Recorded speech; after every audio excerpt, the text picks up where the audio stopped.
दिन के बजे हैं 11 और हम पहुंच गए हैं काजीरंगा सेंट्रल रेंज के कोहरा में स्थित अपने एसबीआई के गेस्ट हाउस पर, जिसका नाम है लोकोसा टूरिस्ट लॉज, जहां 4,507 रुपए में गेस्ट हाउस से अलग बने कमरे मेक माई ट्रिप पर उपलब्ध है।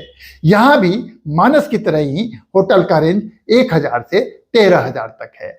यहाँ का सबसे महंगा hotel Borgos the Wild Haven Make My Trip पर 12,976 रुपये में उपलब्ध है, जबकि ग्रीन रेड रिसोर्ट मात्र 1,383 रुपये पर। प्रस्तुत है मेरे गेस्ट हाउस का कुछ दृश्य।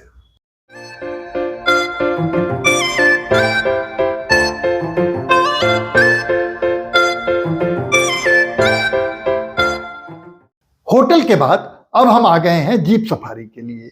जीप सफारी प्रायः 7 बजे शुरू होकर शाम 6 बजे खत्म होता है, जिसके टिकट आप काजीरंगा नेशनल पार्क online.in से खरीद सकते हैं या वहां जाकर बार्गेन कर भी खरीद सकते हैं, बशर्ते भीड़ कम हो। भीड़ ज्यादा होने की स्थिति या ट्रैवल सीजन में ऑनलाइन या होटल के थ्रू बुक करना अच्छा होता है। वेबसाइट के हिसाब से जीप सफारी की बुकिंग सेंट्रल कोहरा रेंज और वेस्टर्न बागोरी रेंज के लिए रुपये 4,000 में, सबसे वेस्टर्न बुरा पहाड़ रेंज के लिए 5,500 रुपये में और पूर्वी रेंज अग्राटोली के लिए 5,000 में की जाती है, जिसमें आप 6 लोग 2 घंटे का सफर कर सकते हैं। जीप की पहली सवारी 7:30 बजे सुबह शुरू होकर 2:30 बजे तक होती है, परंतु प्रैक्टिकली यह हार्ड और फास्ट नहीं दिखा। जीप बुक होने की स्थिति में आपके होटल पर ही आ जाता है।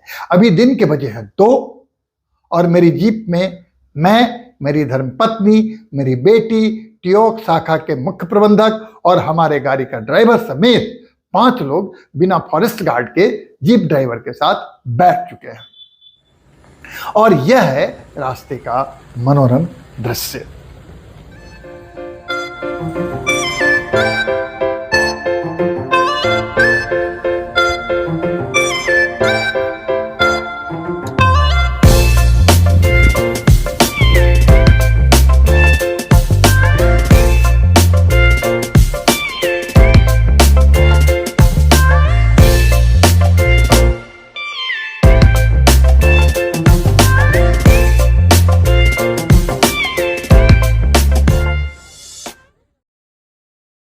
जीप सफारी खत्म हुआ और अभी शाम के बजे हैं 4 और अब हम जाने वाले हैं सेंट्रल रेंज कोहरा से 2 किलोमीटर दूर दुर्गापुर गांव, जहां 6 एकड़ में बनाया गया है Kaziranga national orchid and biodiversity park, और जिसमें असम कल्चर को आगे बढ़ाने के लिए असम के नृत्य का सतत शो चलता रहता है, जिसका टिकट दर 150 रुपये पर पर्सन है।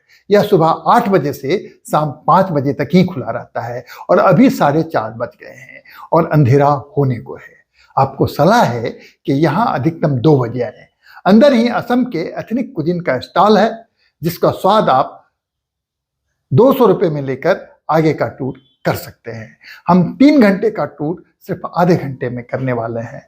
फिर हम शाम वाले कल्चरल शो के लिए भी रुकेंगे, जिसका 300 रुपये का टिकट अलग से लेना पड़ता है।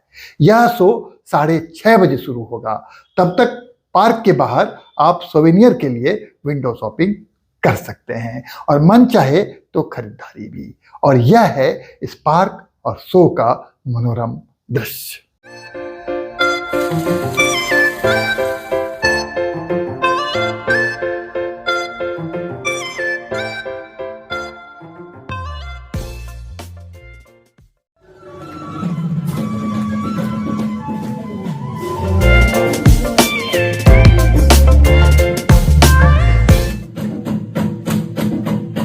दोस्तों, असम को आप चाय और पेट्रोलियम के लिए जानते होंगे, पर असम ऑर्किड की प्रचुर विविधता के लिए भी जाना जाता है और यह ऑर्किड पार्क देश का सबसे अधिक ऑर्किड किस्मों लगभग 500 से अधिक के लिए जाना जाता है। पर जरा रुकिए, इस पार्क में ऑर्किड के अलावा और भी बहुत कुछ है, जैसे कैक्टस गार्डन, औषधीय पौधों का उद्यान, स्थानीय फलों और फूलों का उद्यान, मछलियों की देसी प्रजातियों के लिए एक समर्पित स्थान, बेत की देसी प्रजातियों और बांस का पार्क, साथ ही चावल संग्रहालय के साथ साथ उत्पाद वितरण केंद्र भी। यहाँ खट्टे फलों और पत्तेदार सब्जियों की 132 प्रजातियां, बांस की 46 प्रजातियां, बेंत की 12 प्रजातियां उपलब्ध है। मेरे नजर में इसे मस्ट सी के ग्रुप में रखा जा सकता है। रात के बजे हैं 8 और हम अंधेरे के आगोश में हैं। अब हम कल सुबह मिलने वाले हैं हाथी के राइड पर। एक आवश्यक सूचना, हाथी की राइड 2 ही ट्रिप में होती है, एक सुबह 6 बजे और दूसरा सुबह 7 बजे।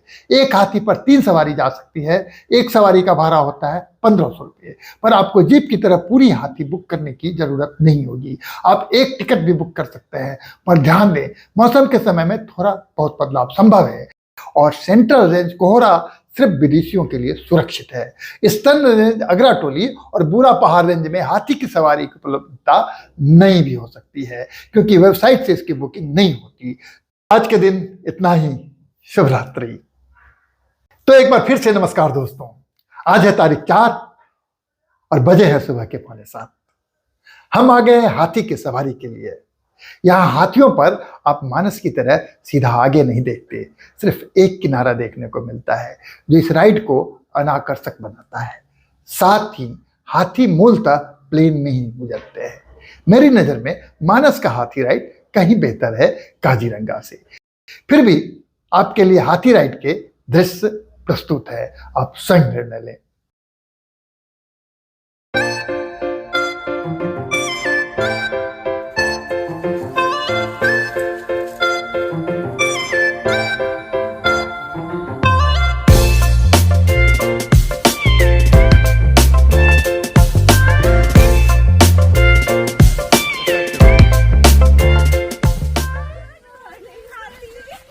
दोस्तों, एक चिकित्सक से फोटोग्राफर और फिल्म निर्माता बने रॉबिन बनर्जी की डॉक्यूमेंट्री फिल्म काजीरंगा, जिसे कि 1961 में बर्लिन के टेलीविजन पर प्रसारित किया गया था, से प्रसिद्ध काजीरंगा आज किसी परिचय का मोहताज नहीं।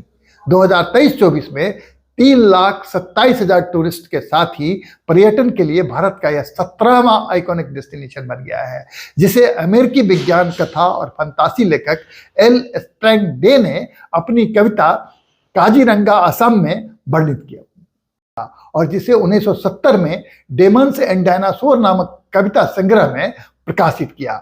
लेकिन मानस के साथ ऐसा नहीं हुआ। मानस जाने में आपको 1 रात की और 2 दिन की जरूरत है, जबकि यहाँ केएनपी में एक रेंज के लिए ही 1 रात और 2 दिनों की जरूरत है। आप एक कसक के साथ घर जाएंगे कि 2 रेंज आपसे छूट गया। अगर रुक भी गए तो ठगा सा महसूस करेंगे कि सभी चारों रेंज में वही जीप सफारी और वही हाथी की सवारी, वह भी अगर संभव है तो। सभी टूर थकाऊ होता है, इसका ध्यान रखें।